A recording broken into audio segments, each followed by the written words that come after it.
Temas económicos en nuestra pantalla. ¿Cómo le va? Bienvenido. Vamos a revisar titulares. Argentina, ayer se promovió una APP para realizar operaciones bancarias y evitar justamente situaciones como se vivieron el fin de semana pasada en pleno pago que implicó romper cuarentena para los jubilados. Rusia se pronunció sobre sanciones a Irán y Venezuela. Hoy se espera bajar incertidumbres rumbo a esta reunión OPEP Plus. En el mercado energético global se requieren acciones para enfrentar justamente una economía post-pandemia y allí el valor del precio del crudo torna un futuro donde estas decisiones hay que ver si las torpedea o no Donald Trump.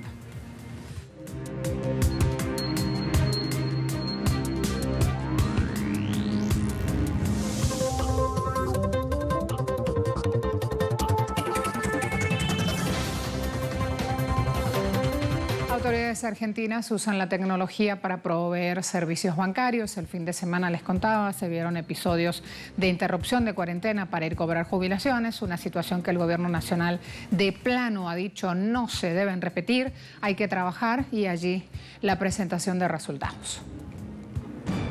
Debido a las múltiples complicaciones que se presentaron a la hora de cobrar las pensiones para la población más vulnerable, los jubilados, el presidente de Argentina, Alberto Fernández, y su equipo se colocaron manos a la obra y en lugar de achacarse culpas unos a otros, se activaron de la mano de la tecnología lanzando una APP. La misma ayudará enormemente a los ciudadanos, sobre todo en estos momentos donde la cuarentena es lo que debe prevalecer, para mantener a salvo a los abuelos y a todos los ciudadanos en general.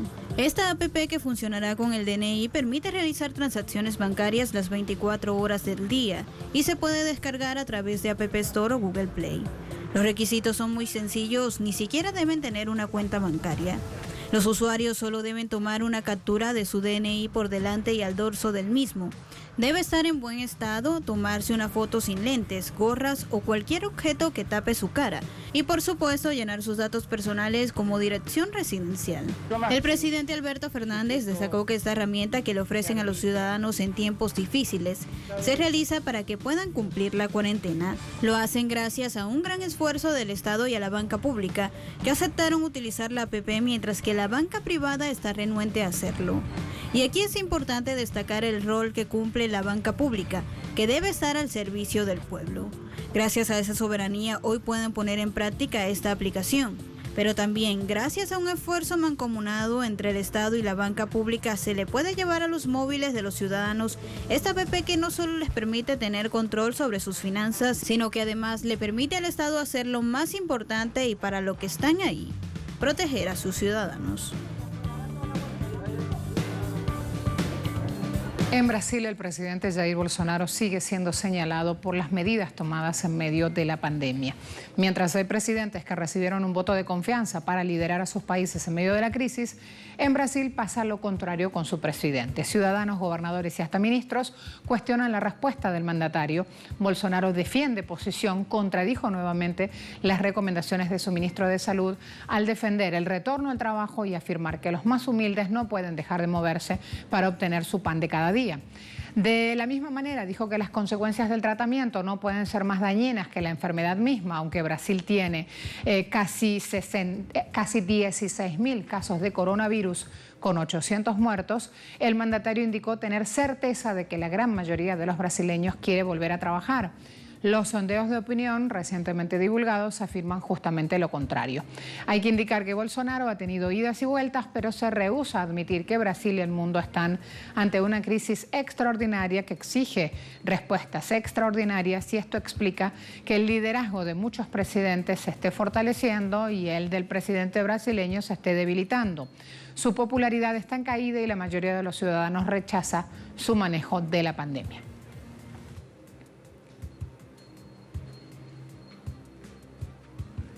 Colombia pidió 11.000 millones de dólares al FMI para mitigar una crisis financiera en medio de la pandemia.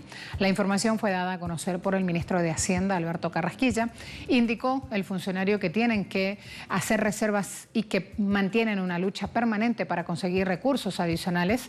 Dijo que el FMI en este momento estudia la solicitud para darles acceso a 11.000 millones de dólares, al que llaman facilidad de liquidez. La crisis financiera sobrevuela la economía del país, un país golpeado por la caída de los precios del crudo, que supone más del 9% de ingresos estatales. El ministro utilizó precisamente el símil de la tormenta para describir la situación. Dijo: la tormenta no ha llegado ni esperamos que llegue, pero pueden empezar a surgir unos problemas en el sector financiero y que la crisis económica pueda derivar en una crisis financiera.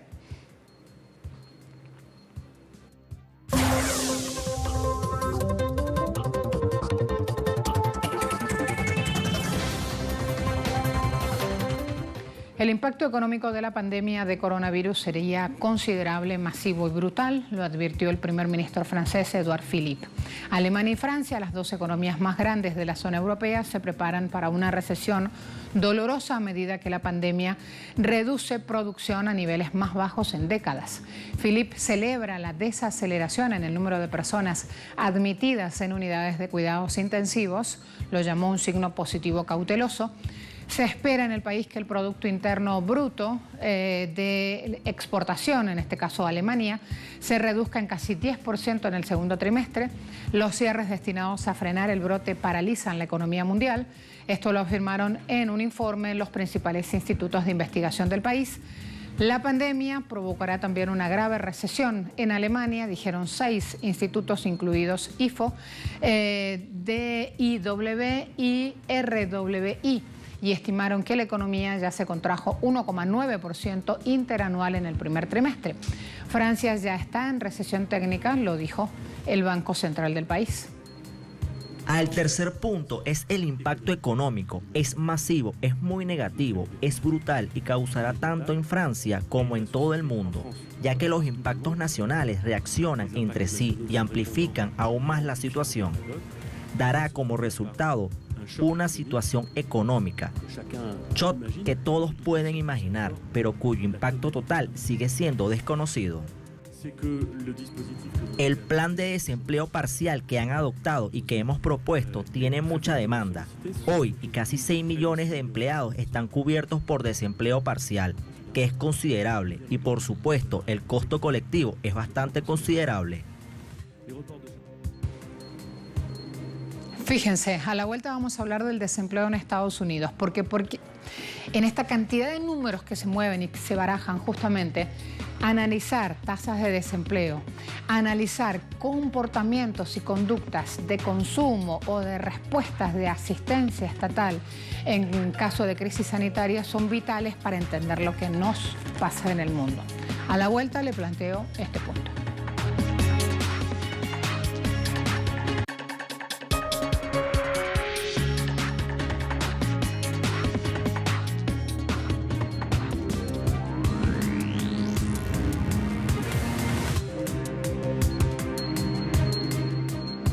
Como pueden ver, las líneas van a la vuelta de la esquina y lo que esto muestra es la increíble necesidad que tenemos aquí en nuestra comunidad y probablemente en todo el estado, porque muchas de estas personas han estado sin trabajo durante semanas y no han podido pasar por el sistema estatal de desempleo a través de un sistema informático. Así que volvemos a lo básico. Tenemos las solicitudes en papel, les estamos dando toda la información que necesitan. En Estados Unidos, millones de personas pierden sus empleos y esto pone de rodillas la economía del país. Cientos de personas sin trabajo esperan en la fila en la Florida. Allí están estas imágenes, con la esperanza de completar formularios de asistencia por desempleo que no estaban disponibles en línea después de que el sitio web las bloqueara. La página web del Departamento de Oportunidades Económicas de la Florida no pudo manejar el aumento de nuevas solicitudes de quienes están pidiendo ayuda. Estas personas sin trabajo manifiestan desesperación en medio de la cuarentena y de medidas de distanciamiento social. El riesgo por contagio COVID-19 fue subestimado, es lo que dicen. La Reserva Reserva Federal de Estados Unidos advirtió de un aumento de la tasa de desempleo de hasta 30% en el peor de los casos. Hay que destacar que la actividad económica de Estados Unidos está impulsada por el consumismo, justamente que genera la deuda, aunque ahora se ve materialmente afectado. Desde las 6 de la mañana estoy aquí para recoger el formulario para el desempleo, que estoy sin trabajo ahora. Imagínate tú con el coronavirus que hay ahora. Estoy asfixiado, necesito pagar el carro, necesito pagar el teléfono. ¿Cómo voy a pagar eso? La gente está buscando ayuda, la gente está loca en este momento, casi para obtener algo, porque no sabemos la situación por cuánto tiempo va a ser.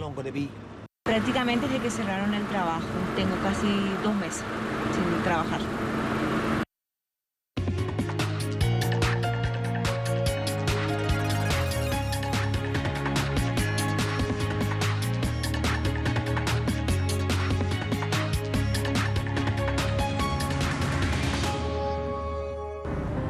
En la segunda mitad de marzo de este año, 10 millones de trabajadores en Estados Unidos perdieron sus empleos y se prevé que 5 millones más lo hagan en lo próximo. Esto se produjo debido a que la pandemia por COVID-19 obligó a las tiendas y negocios de todo el país a cerrar sus puertas y también producto de la falta de políticas gubernamentales que blinden el derecho al trabajo de las personas. Estados Unidos, pese a ser considerado la primera economía del mundo, no estaba preparado para el impacto económico sin precedentes que ha dejado esta enfermedad. En la última semana de marzo, 6,65 millones de trabajadores estadounidenses solicitaron beneficios de desempleo por primera vez, la mayor cantidad registrada, informó el Departamento de Trabajo de ese país. En tan solo una semana, la cifra se más que duplicó, puesto que en la penúltima semana de marzo se registraron 3,28 millones de solicitudes de subsidio por desempleo. Esta situación refleja la dimensión del paro de actividades en el país que preside Donald Trump. Analistas destacan con otra semana de grandes pérdidas de empleo en curso. Supondríamos que la verdadera tasa de desempleo en este momento es de alrededor del 12,5%. Esta situación hace evidente el creciente daño que está teniendo la economía estadounidense. La actual ola de despido jamás había sido vista en la historia del país. Ha superado los peores pronósticos y ha arraigado el temor a una recesión más profunda, larga y mucho más dolorosa que la de 2009. Término clave, recesión. De eso vamos a hablar justamente a la vuelta de la pausa cuando abordemos este evento que se va a dar hoy vía videoconferencia, OPEP Plus. Esto significa productores de petróleo que están dentro de la OPEP junto a aquellos productores que están fuera del cártel se van a reunir y van a buscar un precio justo, sostenible y duradero. Así que atentos, a la vuelta les cuento más.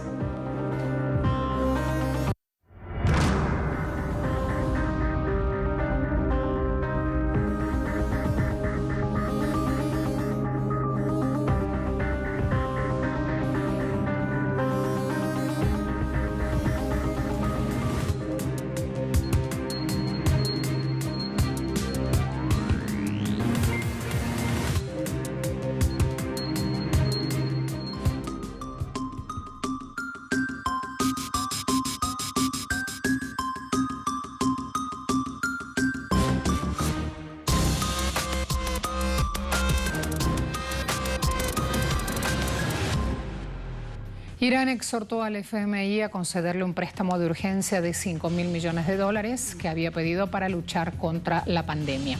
El país está entre los más afectados. El presidente Hassan Rouhani pidió a organizaciones internacionales asumir sus responsabilidades y recordó que Irán es un miembro del FMI. Teherán no ha recibido ayuda de este organismo desde un crédito que le fuera concedido entre 1960 y 1962, antes de la proclamación de la República Islámica en 1979.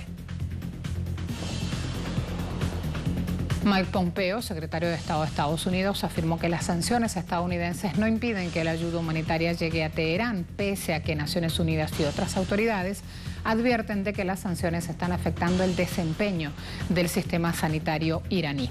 He escuchado a personas hablar sobre sanciones. El mundo debería saber que no hay sanciones que impidan que la asistencia humanitaria, suministros médicos y los productos farmacéuticos vayan a Irán.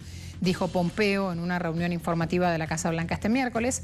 Pese a que Estados Unidos niega que torpedea a Irán, el Departamento de Estado protestó por la solicitud de Rouhani de pedir un préstamo al FMI, insistiendo en que Washington está en contra de asignar cualquier préstamo a Irán y que el país tiene recursos suficientes para combatir el virus por sí solo. Rusia, por su parte, llamó a levantar sanciones unilaterales que dificultan el envío de asistencia médica a Irán y Venezuela en medio de esta lucha pandémica. Leonid Slutsky, jefe del Comité de Asuntos Internacionales de la Duma rusa, denunció que la declaración propuesta por Rusia ante Naciones Unidas para levantar sanciones ha sido rechazada por Estados Unidos, la Unión Europea, Reino Unido, Georgia y Ucrania solo por razones políticas. Desde Moscú señalan que tales políticas antihumanitarias dificultan el envío de asistencia médica a gente de países como Irán y Venezuela y tampoco ayudan a reconstruir la economía nacional de algunos países en Europa. Los países occidentales, que se llaman a sí mismos demócratas, han impuesto varias rondas de sanciones a un tercio de la población mundial y no pretenden levantarlas, incluso cuando todo el mundo está luchando contra el COVID-19, fustigó Slutsky. De acuerdo con el diputado ruso, la victoria sobre este virus solo es posible a través de una acción colectiva. Toda la humanidad enfrenta un desafío sin precedentes, ha dicho, un virus que hasta el momento ha dejado más de 1 millón de afectados en el mundo. Pese a lo que diga Estados Unidos, hay una realidad. La escasez de suministros médicos por las sanciones estadounidenses plantea desafíos adicionales para los trabajadores médicos que siguen esforzándose por salvar vidas. En Teherán incluso han tenido que convertir un centro comercial, el más grande del país, en un hospital que ahora tiene capacidad para 1000 camas y donde el personal médico trabaja incansablemente para atender a sus pacientes. En tiempos normales, este personal trabajaba 8 horas al día. Hoy, por la escasez de mano de obra y la gran cantidad de pacientes, a veces se les exige que hagan turnos de 16 horas. En medio de esta coyuntura difícil se dan noticias alentadoras. El Banco Central de Irán logró el desbloqueo de un banco europeo de 1.600 millones de dólares congelados en Luxemburgo por las sanciones de la Unión Europea contra la principal institución financiera de Irán. Así lo anunció el gobernador de la entidad, Abdol Nasser Emati. El alto funcionario indicó que Teherán logró desbloquear los fondos pese a los intentos de Estados Unidos de mantenerlos congelados. A fin de marzo, Emati comunicó que por la pandemia una parte de los activos iraníes congelados en el extranjero podrían desbloquearse para comprar los bienes necesarios y combatir al COVID-19.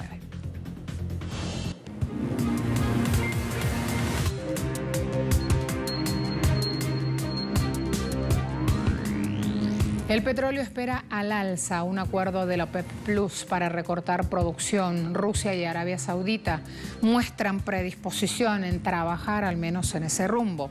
Un mes después de la llamada OPEP Plus, países que hacen parte de la OPEP, más una lista de aliados liderados por Rusia, vuelven a reunirse en circunstancias muy diferentes. La reunión debe ser por videoconferencia. Se destaca que en el encuentro se busca sacar al mercado de un colapso provocado por el hundimiento de la demanda y por el aumento de producción de Arabia Saudita. Mercados esperan un pacto para retirar entre 10 y 15 millones de barriles diarios, es decir, entre el 10 y el 15% de la producción mundial media del año pasado. ¿Cómo estarán las cosas que hasta se da esta situación? BBC. Durante décadas, Estados Unidos criticó a la OPEP para ponerse de acuerdo para subir los precios del petróleo recortando la producción. Justo lo que Trump quiere que hagan ahora. Así cosas, Brent está operando con tendencia al alza, cotiza $34,09 el barril, WTI igual tendencia, opera 26,31 y la cesta OPEP se mantiene en 20,87, siempre en dólares, siempre por barril y tiene tendencia a la baja. Gracias por acompañarnos, hasta la próxima.